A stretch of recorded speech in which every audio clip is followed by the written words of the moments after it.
Bien, me habló en inglés, no sé qué me dijo, pero está todo bien. Vamos a seguir hablando sobre el modo de influenciar y dijimos que desde la cercanía se influencia y desde la cotidianeidad. A ver, ponemos la próxima placa, el próximo párrafo, perdón, no placa. Em, ¿Por qué decimos desde la cotidianeidad? Lo cotidiano es lo que hacemos continuamente o normalmente o cada día, ¿sí? Eh, lo que nos sucede en la normalidad, ¿sí?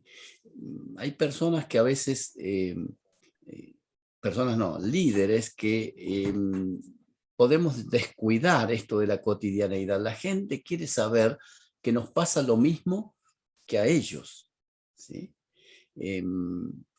Vieron que a veces parece, yo les decía recién que cuando va un predicador a veces parece que lo bajaron del cielo, ¿no? Como que no vive la misma experiencia, ¿sí?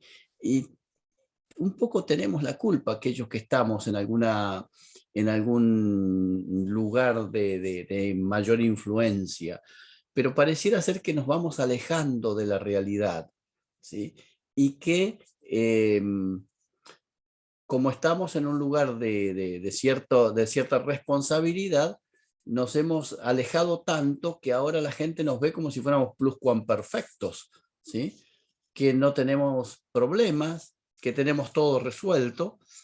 Cuando se piensa que el líder no tiene fallas, no tiene debilidades, no tiene frustraciones, no tiene fracasos, no tiene necesidades, porque lo creemos que está demasiado arriba ya, no hemos entendido, ¿sí? Miren cómo se presentaba Jesús. El capítulo 4 es la mujer samaritana de Juan, ¿sí?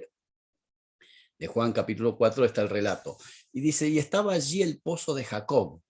Entonces Jesús, cansado del camino, se sentó así junto al pozo. Era como la hora sexta, las 3 de la tarde, y vino una mujer de Samaria a sacar agua y Jesús le dijo, dame de beber. En estas dos frases, cansado del camino, uno podría pensar que como era el Hijo de Dios, no se cansaba. Y hay veces que el líder cree que puede todo y que no se va a cansar nunca. De hecho, conozco algunos casos en donde han llegado al agotamiento, al estrés y finalmente a la enfermedad, ¿sí? Y algunos hasta han tenido que dejar el ministerio y algunos han sido llevados por el Señor porque han agotado sus pilas. Tengo un amigo que está con el Señor ya con esto del COVID, el Señor lo llevó, pero él me decía, nunca te olvides que en una botella de 1 litro entra 1 litro y no 1,5 litros. Y nosotros a veces queremos meter en nuestra vida 1,5 litros y solo entra 1 litro. Somos personas que tienen las mismas condiciones que los demás, salvo algunas excepciones. Conozco algunos que han sido realmente, yo no sé si superhombres, pero don José Bongarrá, Carlos López lo conoció, ¿sí? Don Roberto Ochoa, que ustedes lo conocieron mucho también, tipos que a los 80 años seguían andando, pero es un caso excepcional, no es la regla. Y yo no estoy dentro de esa excepcionalidad. Siento cansancio, tengo solo 60, pero ya no tengo la agilidad, la resistencia ni física ni emocional. Y Jesús dice, dame de beber. Tenía sed. ¿Por qué mostrarnos como si nosotros no fuéramos parte de la normalidad? Me contaba un predicador, lo he contado un par de veces ya, nunca voy a decir su nombre, pero un predicador que era muy famoso y un día vino a una conferencia aquí a Buenos Aires, una conferencia de 4 o 5 mil personas, y él me contó, me dice, en el break, en el recreo de la conferencia, fui al baño y cuando llego al baño me encuentro con un hermano y me dice, ¿usted acá? ¿Y dónde quiere que vaya? Sí, claro, como era el predicador, no sé qué idea peregrina tiene algunas personas, ¿sí? O qué cosas le hemos hecho creer a la gente. Miren, una de las cosas que debemos saber es que somos personas comunes y corrientes, que no tenemos ni un gramo de diferencia con los demás.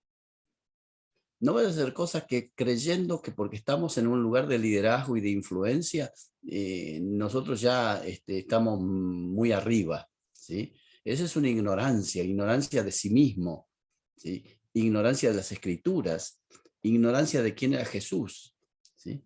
Quien siendo el Hijo de Dios se mostró como un hombre común y corriente. Hay tres historias que comienzan diciendo de la misma manera, y los tres personajes fueron hombres extraordinarios. ¿Se acuerdan de Job?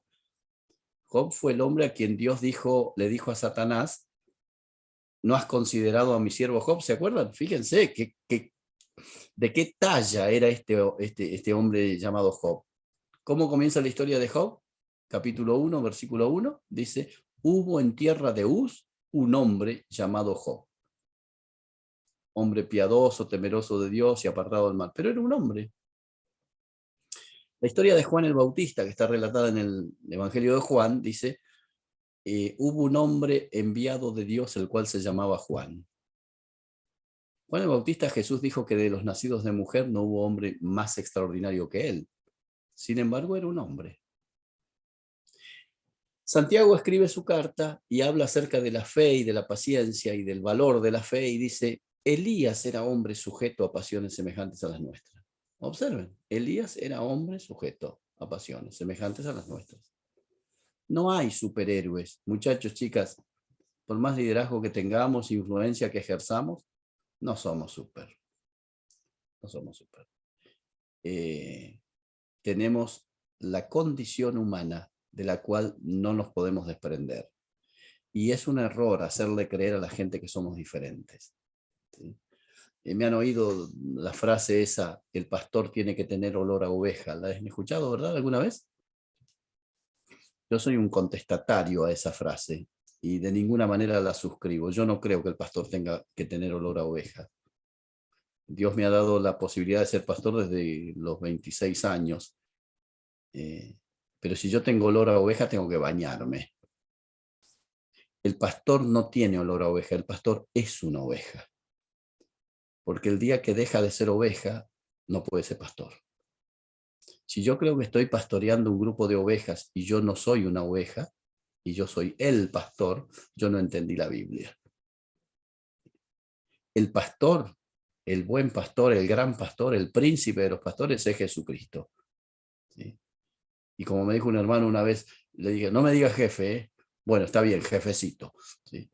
Bueno, si no soy pastor, pastorcito. Y sí, pastorcito ya me queda grande, mire.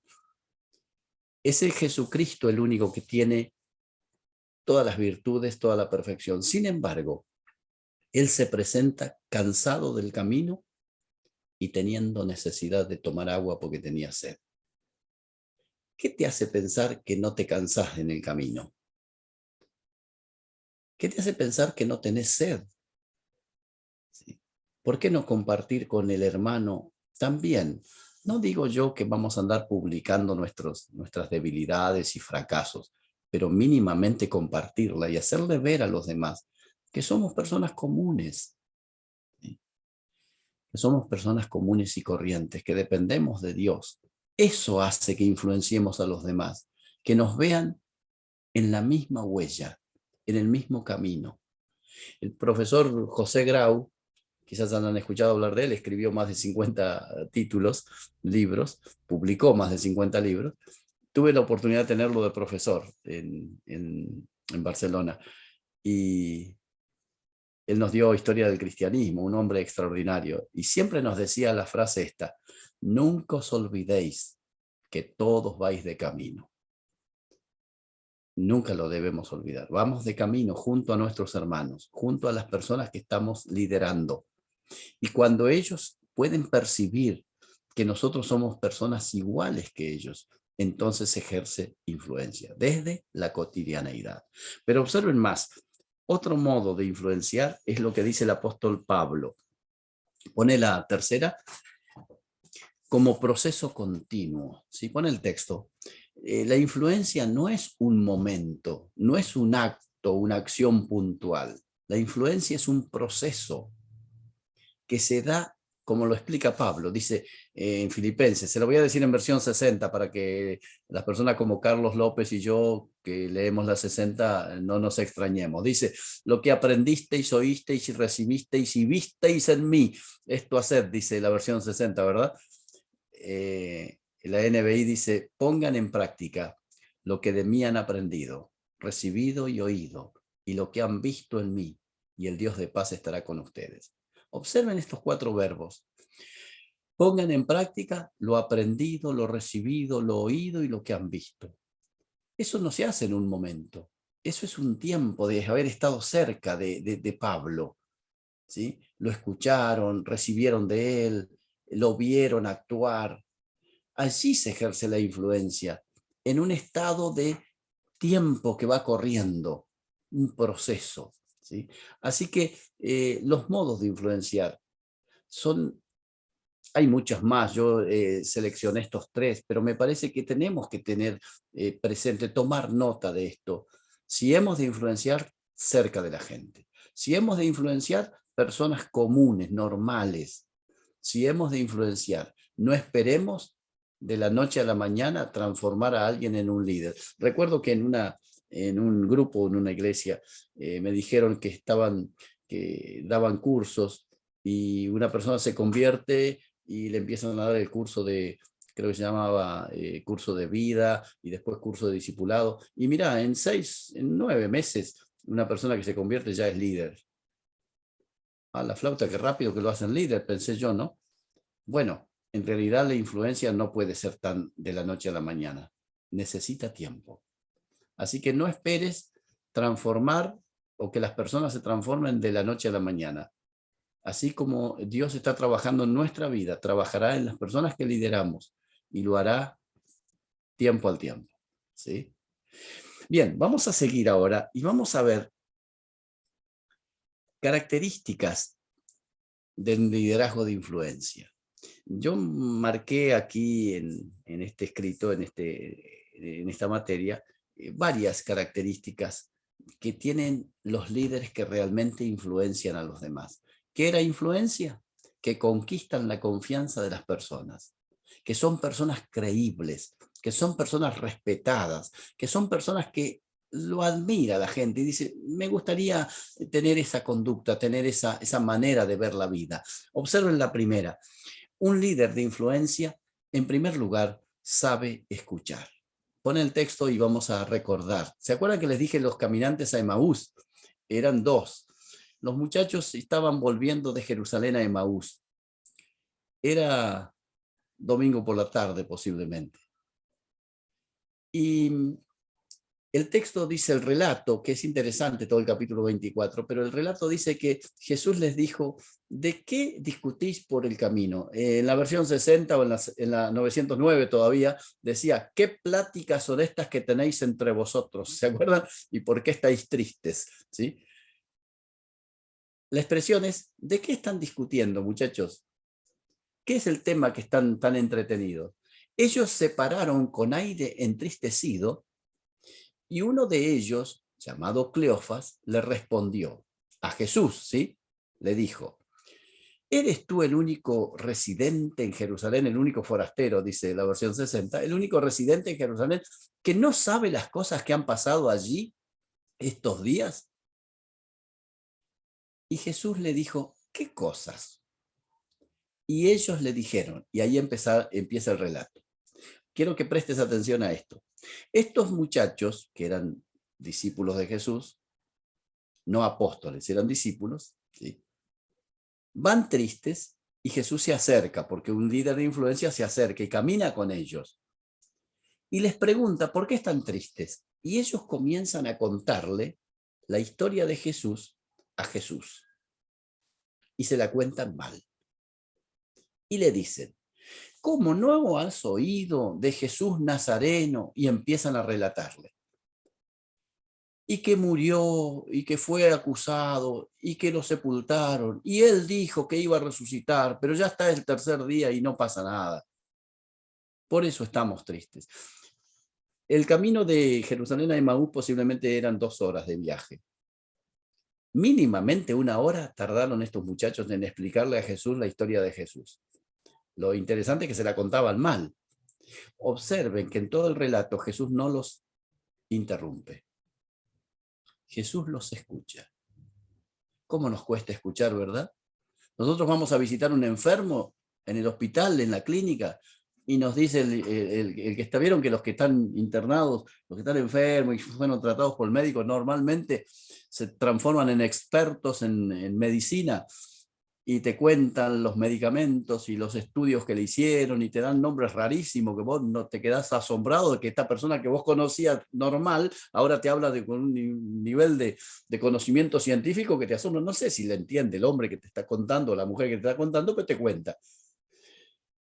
Suele pasar que va el líder, el pastor, a visitar al enfermo y cuando empieza a contarle de la operación que tuvo, enseguida lo interrumpe. Ah, sí, a usted le pasó lo mismo que a mi primo y le cuenta la historia de su primo. Al enfermo no le importa tu primo. El enfermo está enfermo, quiere que lo escuches. No quiere que le cuentes que a vos también te operaron una vez y que vos estuviste internado y que vos uses media hora contándole tu historia. Él quiere contar su historia. Y un líder de influencia aprende a escuchar. ¿Y saben cómo se aprende a escuchar? Cerrando la boca. Mira qué sencillo que es. Alguna persona dice, ay, yo no sé escuchar. No, no, no, no. Usted lo que no sabe es cerrar su boca. Cuando va a visitar a un enfermo, déjelo que hable. Por mi tarea de director de colegios, he entrevistado tantísima gente. Y muchas veces me pasó, muchas, ¿eh? Vienen las personas, los papás, las mamás, a veces los abuelos venían. Quiero contarle, y me contaba su historia. Y yo la escuchaba y yo lo único que decía era, claro, claro, claro. Entiendo, entiendo. Y terminaba, y yo oraba, y nos parábamos y me decía, muchísimas gracias, no sabe qué bien me hizo esta charla. Él charló. Esta persona necesitaba decir. Y lo que un líder de influencia tiene que saber es que tiene que escuchar. A veces tendrá que dar consejo o decir algo si le preguntan, pero no está el éxito en lo que dice, sino en lo que puede hacer por la persona. Y lo que puede hacer es escucharlo. Este pasaje me encanta a mí y siempre me ha llamado la atención. Cómo el maestro nos enseña cómo se lidera, escuchando a las personas. Pero hay algo más, no solo hay que saber escuchar, sino que también un líder es modelo de vida. Pone el texto, y esto es muy importante. Jesús va en el capítulo 13 de Juan, hay por lo menos 7 lecciones de la vida cristiana. Pueden leer el capítulo ese 13 de Juan y hay un montón de lecciones que Jesús va dejando. Pero una de las lecciones centrales es la del servicio. Jesús le lava los pies a los discípulos. Y luego que les lava los pies, ¿se acuerdan que Pedro no quería que le lavaran? Toda una historia. Y Pedro siempre andaba enrollado en algo raro, ¿sí? Pero finalmente se lava los pies y demás. Y Jesús se sienta y dice, ustedes me llaman maestro y señor y dicen bien porque lo soy. Yo siendo el señor y el maestro les lavé los pies. Hagan lo mismo ustedes. Es decir, les di un modelo. No les di un discurso. No les di un sermón acerca de la importancia de lavar los pies. Lo que hice fue lavarle los pies. Miren, nosotros creemos que la gente aprende por el discurso. Esto le pasa mucho a los papás. Yo ya tengo hijos grandes, están casados. Yo no sé quiénes de ustedes tienen hijos todavía en su casa o adolescentes. Si tienen adolescentes, les acompaño el sentimiento, ¿sí? Pero a veces dicen los papás, mire que yo le hablo a mi hijo, pero no entiende. Tu hijo no está preocupado en tu discurso, Tu hijo va a hacer lo que te ve hacer a vos. No tenés que darle un discurso de solidaridad a tu hijo, de la importancia, del valor de la solidaridad. No, tenés que ser solidario. Y tu hijo va a hacer eso mismo. Normalmente somos muy discurseros, sermoneros, ¿sí? Vení que tengo que hablar con vos. Yo no tengo que hablar tanto, sino mostrarle cómo se vive la vida.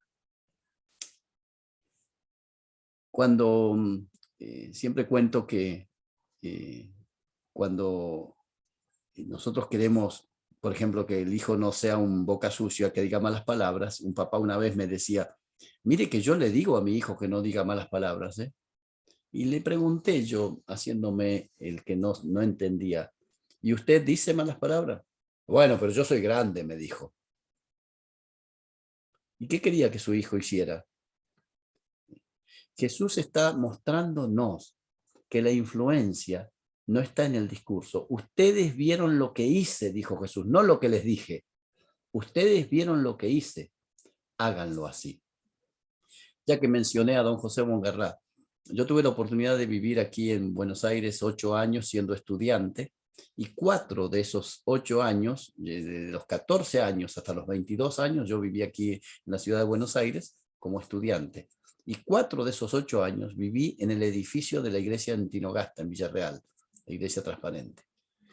Y don José Mongarrá era, en esa época, él estaba en su esplendor, y yo lo vi actuar. Nunca don José nos dijo que debíamos servir a Dios. Él servía. Y lo hemos visto, y les aseguro que ha influenciado de una manera tremenda a varias generaciones. Todos aquellos que lo vimos hacer, actuar, no necesitamos que nos diera un discurso. A veces nosotros decimos, vayan, vayan.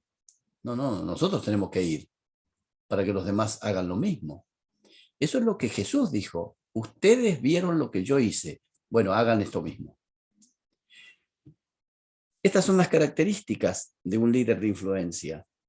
Sabe escuchar, es modelo, pero además genera confianza. ¿Recuerdan que les hablé acerca de la confianza? Este pasaje que aparece en 1 Corintios siempre me llamó la atención. Yo pasé un par de meses, casi creo que más de un año, con la carta de 1 Corintios. 1 Corintios tiene 16 capítulos. Hay más de 16 problemas que tiene la iglesia de Corinto. Uno tras otro, y uno peor que otro. Idolatría, divisiones en la iglesia, celos, inmoralidad. La cena del Señor era un desorden, comían, tomaban, no se esperaban, y Pablo el apóstol corrige todo eso. Cuando Pablo se sentó a escribir la carta de 1 Corintios, ya sabía todo eso. Pero miren cómo comienza su carta. Dice, gracias doy a mi Dios siempre por vosotros. ¿Qué? ¿Cómo que Pablo agradece por la vida de los corintios? Y después le va a decir que tiene más problemas que los Pérez García. Perdón, los Pérez, ¿sí? Y los García. Es una expresión que se dice, disculpen. Pero tenían muchísimos problemas, muchísimos rollos. Sin embargo, Pablo dice, yo doy gracias por la vida de ustedes. Y empieza a mostrar por qué da gracias. Dice, por la gracia de Dios que os fue dada en Cristo Jesús. Porque en todas las cosas fuisteis enriquecidos en él, en toda palabra, en toda ciencia, así como el testimonio acerca de Cristo ha sido confirmado en vosotros. Observen qué interesante. Pablo va a señalarle muchos errores, muchos pecados a la iglesia de Corinto, pero él comienza diciendo, yo estoy agradecido por la vida de ustedes, porque veo en ustedes, y les señala, observen, virtudes que ellos tienen. Eso hace que la iglesia de Corinto no lo rechace. Se siente influenciada por Pablo, porque uno genera confianza cuando reconoce las virtudes y las cosas buenas que el otro hizo. Es que estamos tan ocupados en señalar los errores que nos olvidamos de las cosas buenas que tienen las personas. Pablo nos enseña aquí que él se está ganando la confianza de la gente porque respeta a la gente.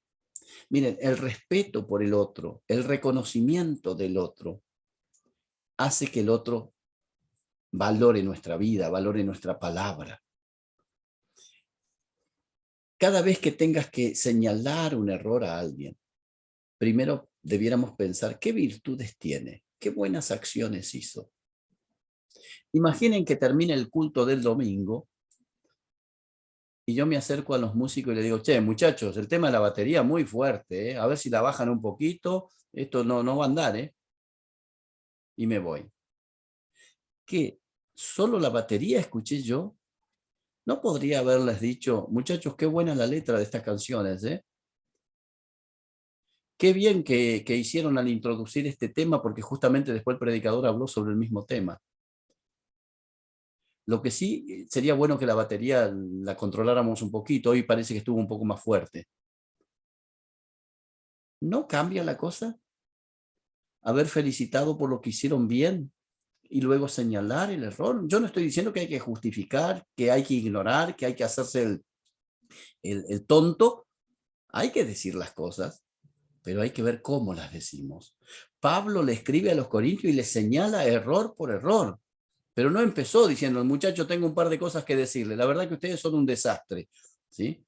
Viven divididos, son unos envidiosos, celosos, hipócritas, idólatras, inmorales. ¿Se imagina que hubiera empezado así la carta? Ni la hubieran leído. Pero comienza diciendo Pablo, y no era un político Pablo, pero era un hombre que tenía prudencia, sensatez, discernimiento, sabiduría. Era un líder de influencia. Doy gracias a Dios por ustedes, dice. Así que, hermanos, quiero animarles a que en el liderazgo que ejercemos estemos atentos. Y algo que he estado haciendo estos últimos años, quizás con la vejez me vino, no me callo nunca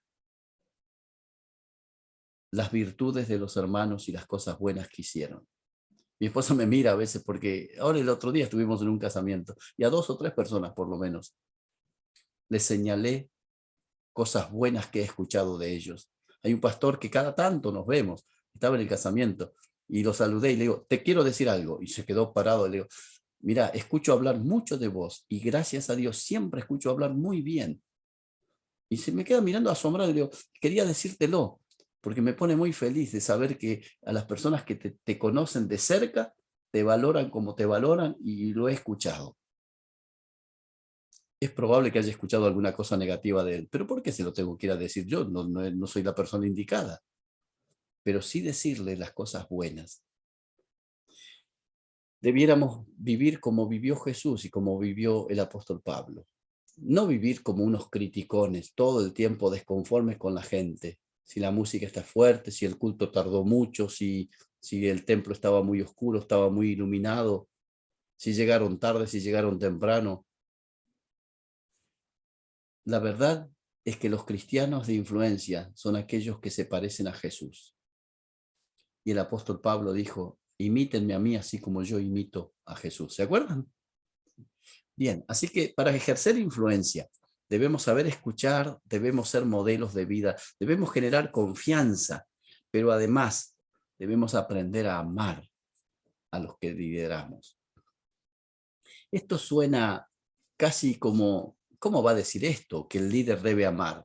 Sí, porque a veces podemos estar liderando y lo que lideramos son proyectos, son organización, son estructuras, son actividades y descuidamos el valor que tienen las personas.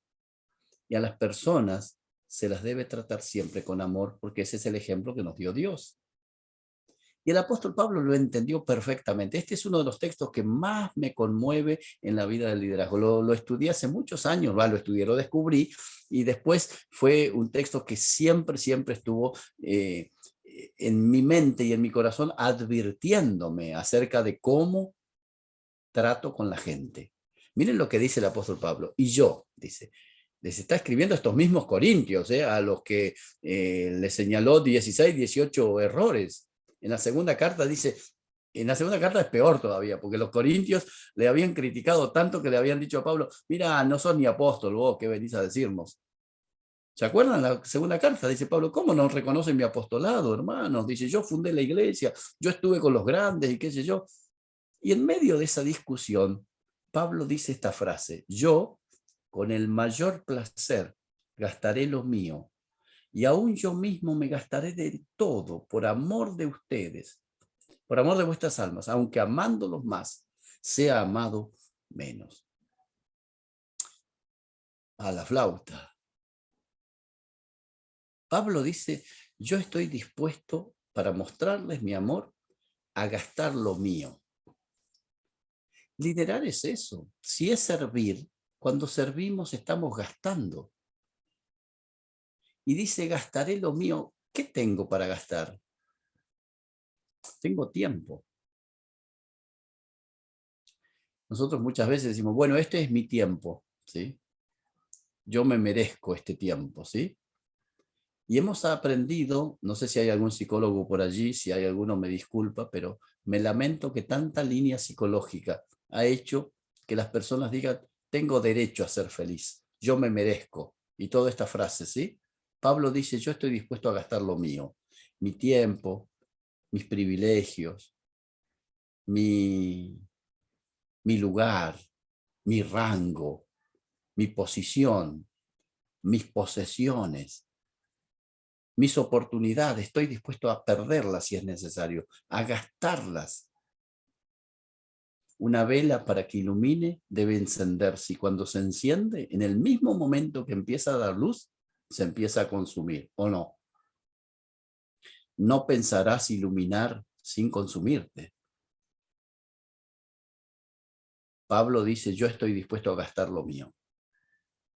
Y muchas veces vas a tener que gastar lo tuyo. No va a quedar alternativa si quieres ser ser de influencia en otros. Ahora Pablo dice, observen cómo dice, y yo con el mayor placer. No dice, oh, otra vez tengo que hacerlo. No, no, con placer lo voy a hacer, gastaré lo mío. Y luego dice, y yo mismo me gastaré. Es decir, se me van a ir los días, los meses y los años por amor a ustedes. Porque ¿saben qué pasa? Todo lo que gastemos aquí, esto es como el samaritano cuando le dijo al mesonero, ¿recuerdan? Toma estos 2 denarios, lo que gaste de más, ¿se acuerdan?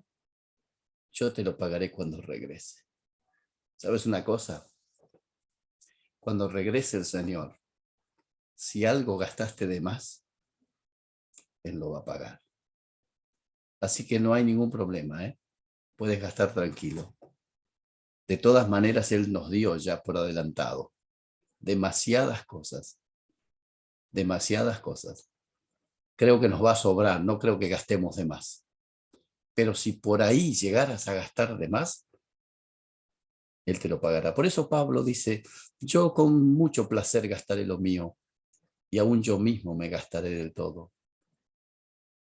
Pero todavía es más fuerte, porque dice, aunque amándonos más, ustedes me amen menos. Es decir, yo voy a gastar lo mío y me voy a gastar yo, no esperando que ustedes me amen más, ¿eh? Yo no estoy haciendo un negocio con ustedes, yo tengo un negocio con Dios. Yo voy a entregar mi vida. Por eso Pablo, cuando escribe su última carta, dice, he peleado la buena batalla, he acabado la carrera, he guardado la fe. Por lo demás, me está guardada la corona de justicia. Eso es lo que espera un líder. No espera que aquí abajo gaste algo y todo el mundo lo felicite. No espera gastar su vida y que toda la gente diga, este hombre es un ejemplo para nosotros, esta mujer. No, no, esas son luces de colores, hermano. El verdadero liderazgo no se encandila con las luces de colores. Está esperando, bien, buen siervo y fiel. Eso es lo que cuenta. Y si hemos de influenciar a otros, tendremos que amar. Amar como Jesús amó, amar como Pablo amó a sus liderados. Y entonces sí vas a ejercer influencia, porque lo sabes escuchar, porque tienes un modelo de vida, porque generas confianza en la gente. La gente no te tiene miedo. La gente no anda diciendo, ay, que no se entere. ¿Cómo que no se entere? ¿Eso es el cuco? No, no, no. Sos una persona normal y que amás profundamente a la gente. No estoy diciendo que cuando uno ama justifica el pecado. No, no, no, no. Pero no es el juez que está impartiendo justicia a todo el mundo, ¿sí? No, no, no, no. Nosotros estamos enseñando, guiando, orientando, aconsejando, acompañando, pero cada uno de mis hermanos liderados dan cuenta al Señor, como yo voy a dar cuenta al Señor. Ahora, otras características más todavía. Déjenme que les mencione por lo menos 2 más o 3. Yo lo mencioné al principio, dan libertad, ¿sí? ya hablamos sobre esto.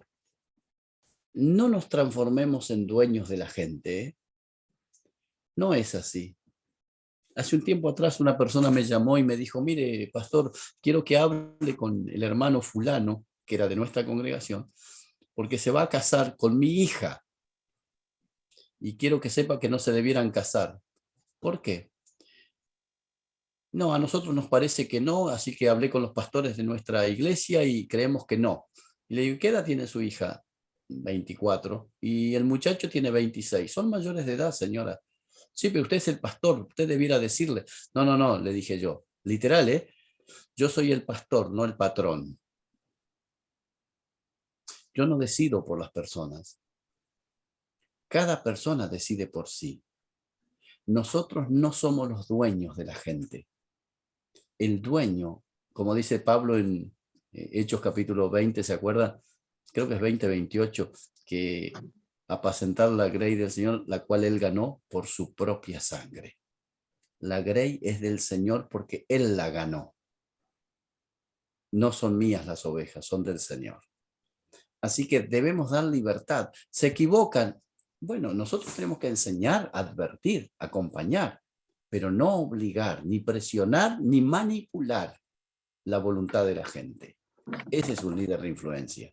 Pero además, no solo que dan libertad, se muestran tal como son. Esto yo también lo mencioné al comienzo.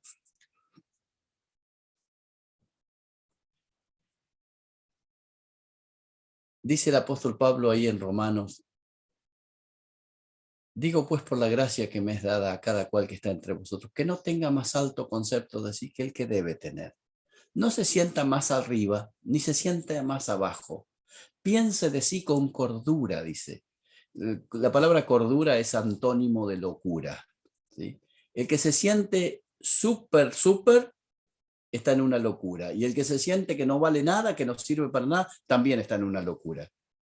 Debemos tener un concepto de nosotros. A mí me encanta este texto porque dice que no tenga más alto concepto, o sea que tenemos que tener alto, por lo menos algo voy a tener alto, ¿sí? El concepto, ¿sí? Más alto concepto de sí.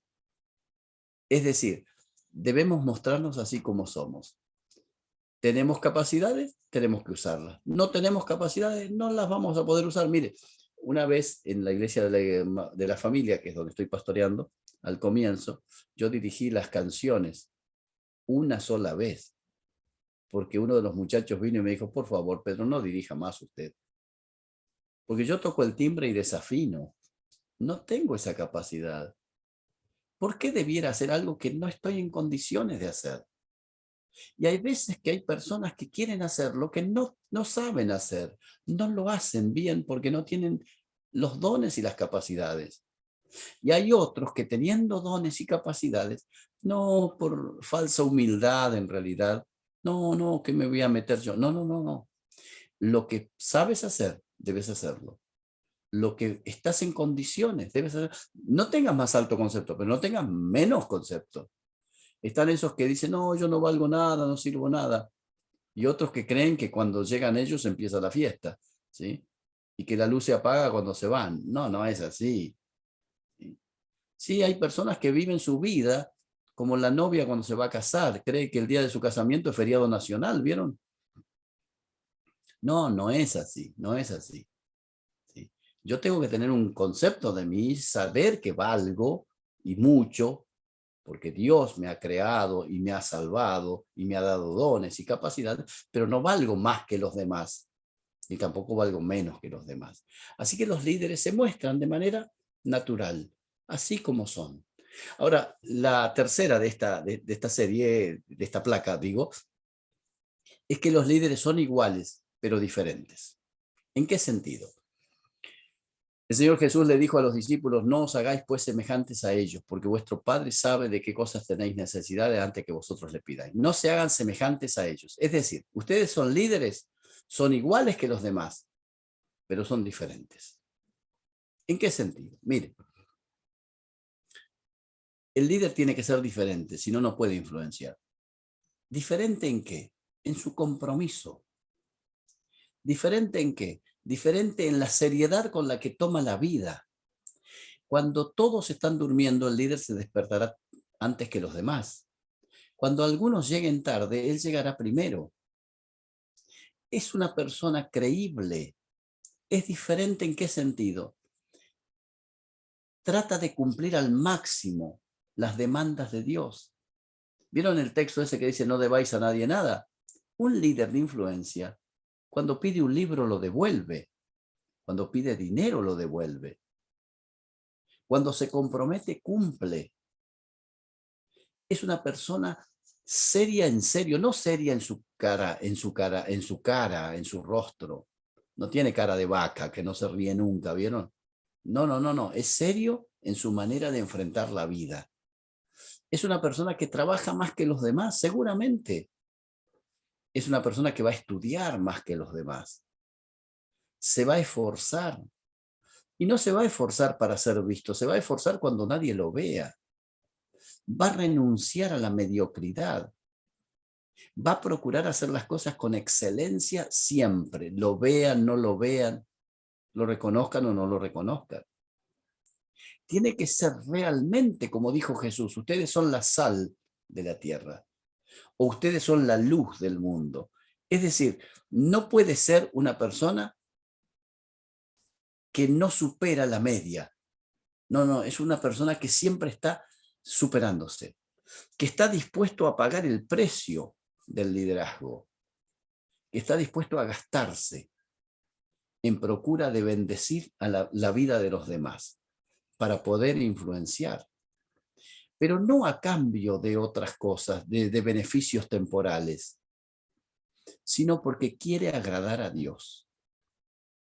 Yo creo que ustedes deben haber escuchado la frase de San Martín: seamos libres, lo demás no importa. ¿La escucharon? La frase fantástica: seamos libres, lo demás no importa. Yo quiero que acuñemos nosotros, parafraseando a San Martín, busquemos agradar a Dios, lo demás no importa.